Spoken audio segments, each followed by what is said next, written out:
A man is being sewn into a sack. Alive. The animals go in after him.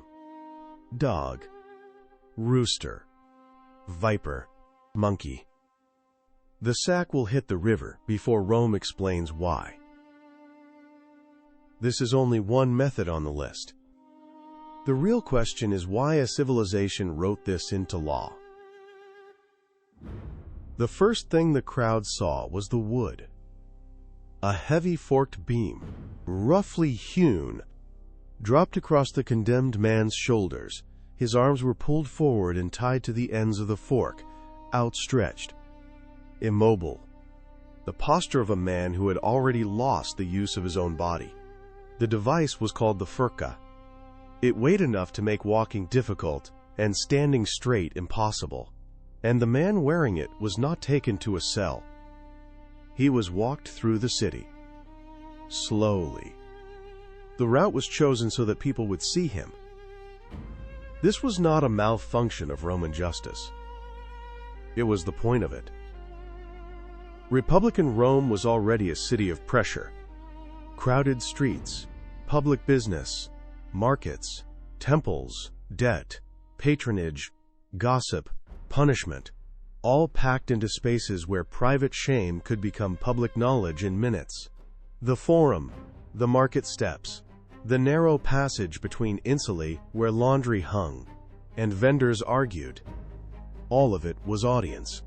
When the Roman state wanted to communicate, it did not issue a written notice.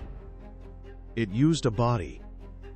The condemned man under the furca was a sentence being read aloud in a language everyone could understand without knowing how to read. The furka was used on slaves, on soldiers, on condemned men of the lowest legal status. For citizens of rank, punishment usually had to pass through different doors. For slaves, soldiers, and the legally exposed, the body could be made public almost immediately. The device belonged to Rome's old penal vocabulary. It appears in Roman tradition as something humiliating, physical, and legible. A piece of wood that turned the offender into a walking warning. What the crowd understood, watching the man shuffle past under the beam, was not simply that this person had done something wrong. They understood something more precise. That the state had measured the wrongness, calculated the appropriate response, assigned the correct officials, and was now executing the procedure. The suffering was not incidental. It was the documentation. And the furka was, by Roman standards, a moderate instrument. The furka showed one rule of Roman punishment. Status decided what could be done to your body. A citizen, a soldier, a freedman, a slave. Each stood before the law with a different skin. And once Rome accepted that principle in the street, the next step was inevitable. If a body could carry shame in public, it could also carry evidence in private. But a slave's voice entered Roman law through a locked gate. It was not treated like the word of a free citizen. In serious cases, especially where a master's household held the facts, the court could turn the slave's body into the place where evidence was forced open.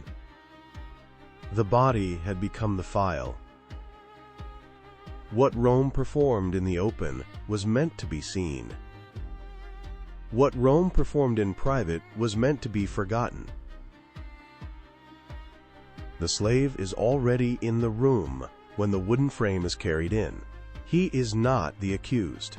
He may not even be the witness Rome wants to believe, but his body is about to become the place where the court goes looking for fact. The eculeus, a rack device, a wooden frame that could stretch and compress the body under interrogation, belonged to that legal world. It was not hidden. It was not improvised. In serious criminal cases, particularly those involving violent death, the slaves around the accused or the victim could be pulled into quaestio per tormenta, formal judicial questioning through pain. Magistrates oversaw it. Results were recorded. The suffering had paperwork. In a Roman court, a slave could become evidence only when the court first broke the illusion that he had a private voice. The rack was not a rumor in the room. It was procedure. And in a murder case like Roscius's, the missing slaves mattered because their bodies were the locked archive. Sextus Roscius of Ameria was not the man inside the sack. He was the man standing close enough to hear it being prepared. In 80 BC, he stood accused of murdering his own father, parricide. The crime Rome considered so far outside the human that it had designed a punishment specifically beyond ordinary death. Cicero took the case. The speech he delivered is one of the most vivid surviving descriptions of what waited for a convicted parricide. Roscius was not convicted. But the punishment Cicero described was not legend in the distance. It was the sentence waiting if the court believed the lie.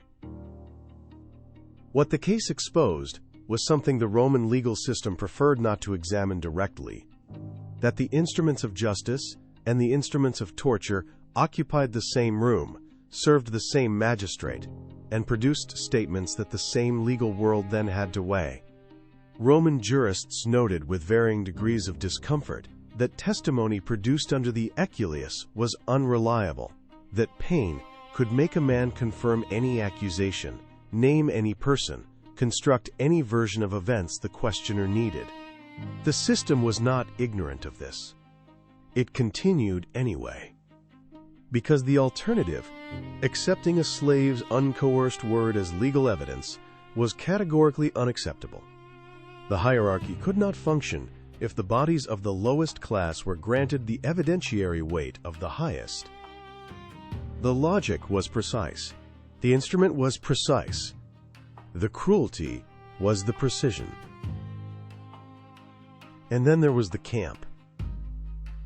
In the autumn of 71 BC, Marcus Licinius Crassus faced a problem that no Roman general wanted. The Spartacus rebellion had ground on for years, embarrassing one Roman commander after another. Crassus had finally cornered a significant force, and a detachment of his own legions, ordered to hold position, had broken and run. They had not been defeated in open battle. They had panicked.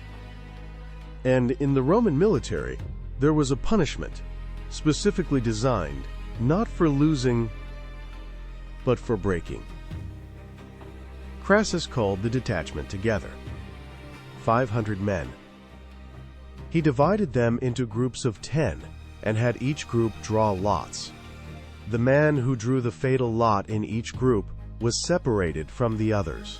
Then the remaining 9, his fellow soldiers, men who had marched beside him, slept beside him, eaten from the same rations, were ordered to beat him to death, with their hands and with clubs, in front of the assembled army.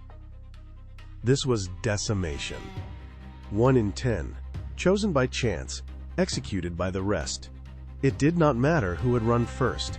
It did not matter who had held the longest.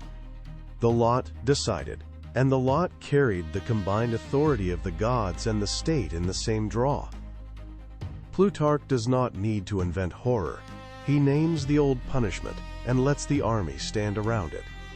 The shame was part of the sentence. The watching was part of the wound. Crassus did not invent decimation in that moment. He reached backward, took an old punishment off the shelf, and made the army remember what Roman discipline could still mean. What it produced, beyond the bodies, was something more durable. A unit that had killed its own members and was therefore bound to the army in a way that ordinary loyalty could not replicate. The surviving soldiers were not just under orders.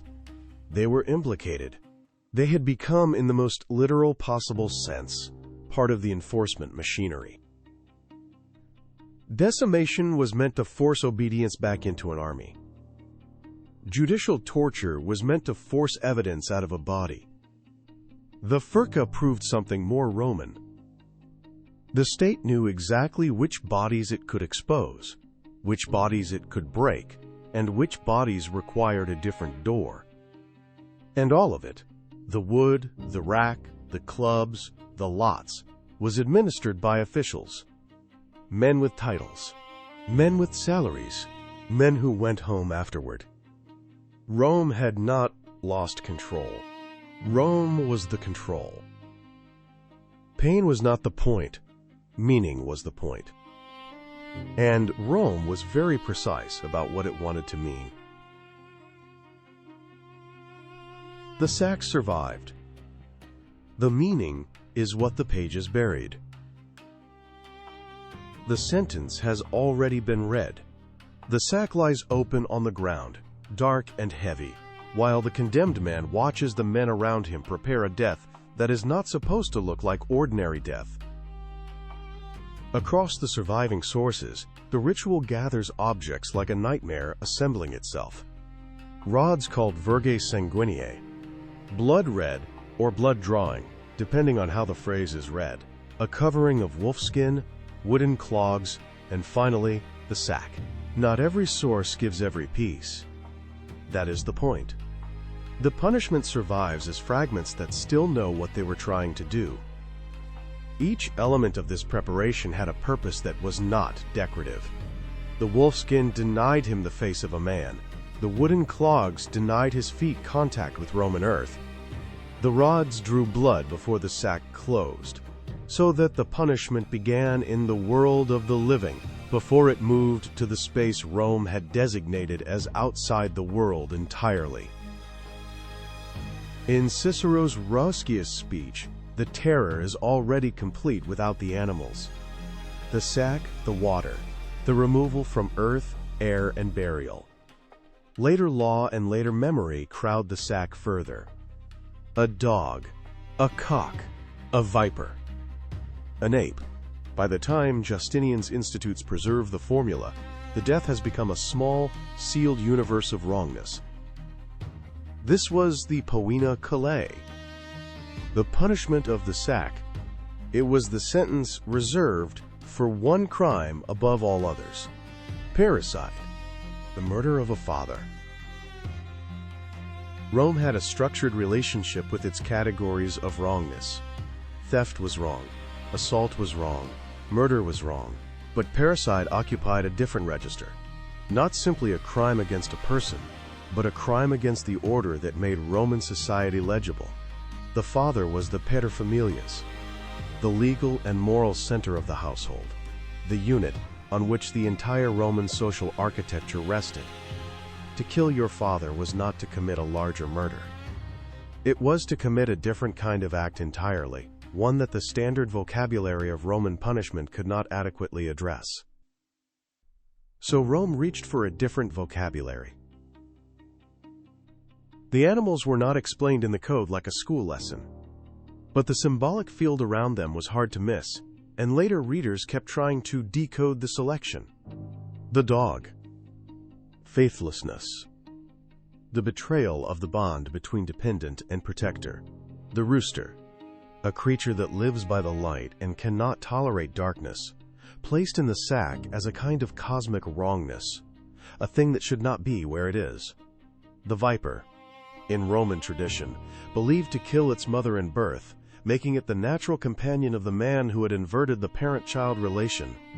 The monkey, the distorted human, the almost man, the creature that mimics without belonging. The condemned man did not drown as a man. He drowned as a category. The sack was not an execution chamber. It was a reclassification. Rome was not killing him so much as placing him outside the set of things that Roman law, Roman earth, Roman water, and Roman sky were obligated to accommodate. Sextus Roscius did not need the later animals to understand the threat. Standing in the Forum in 80 BC, listening to Cicero argue for his life, he was not simply afraid of death. He was afraid of the sack, of being cut off from air, earth, water, burial, from the ordinary permissions granted even to the dead. Cicero won the case, but the speech he gave preserved something more valuable than a complete diagram. Cicero preserved the logic. Why the sack mattered, why the river mattered, why Rome wanted the parricide, denied even the basic elements that received every other human being. He described it not as barbarism, but as Roman ingenuity, a sentence so carefully constructed that it addressed not just the body of the guilty man, but the metaphysical problem his crime had created. How do you punish a man who has destroyed the foundation of the world he came from? You place him in a world with no foundation at all. The sack would be carried to the water, the Tiber in Rome, the nearest river or sea elsewhere. The witnesses on the bank could not see inside. Which was also the point.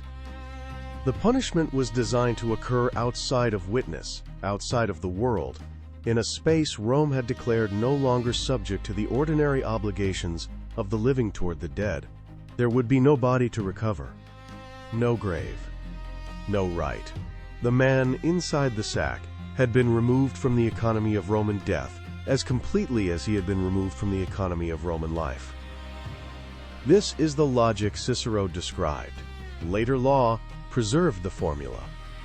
And that is what survived. In the 6th century AD, the Emperor Justinian oversaw the most comprehensive codification of Roman law the ancient world had produced. The Digest, the Institutes, the Code, a vast reorganization of centuries of legal accumulation carried out under a Christian empire that had spent generations trying to make the old gods legally and politically unusable.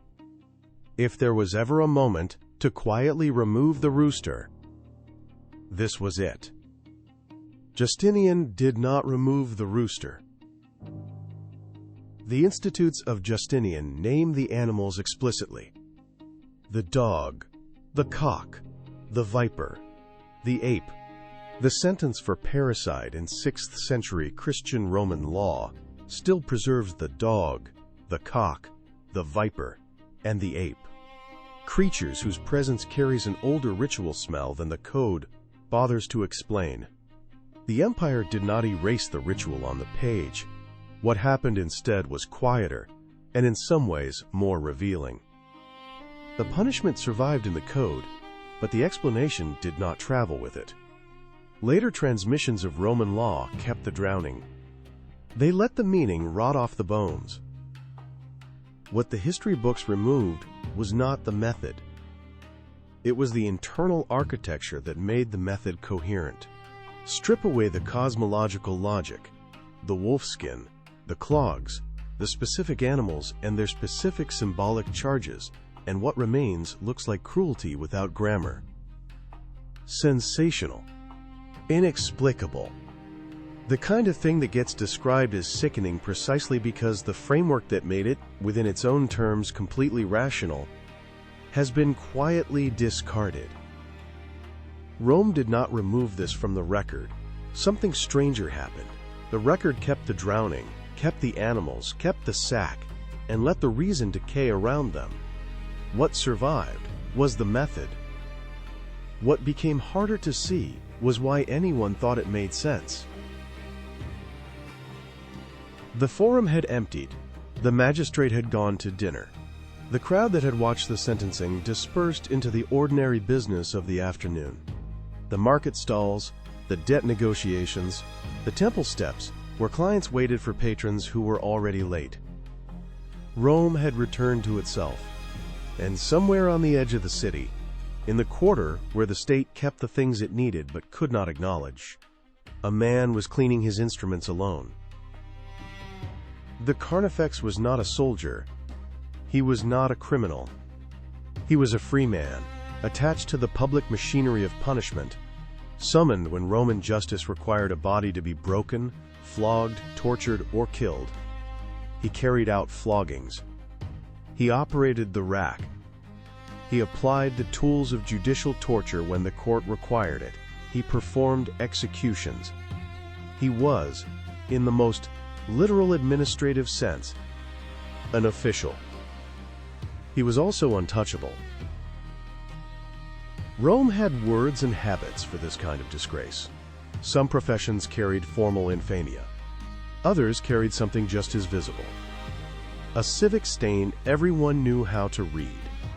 The Carnifex lived under that stain, not because he had stepped outside the law, but because the law had placed its dirtiest work in his hands.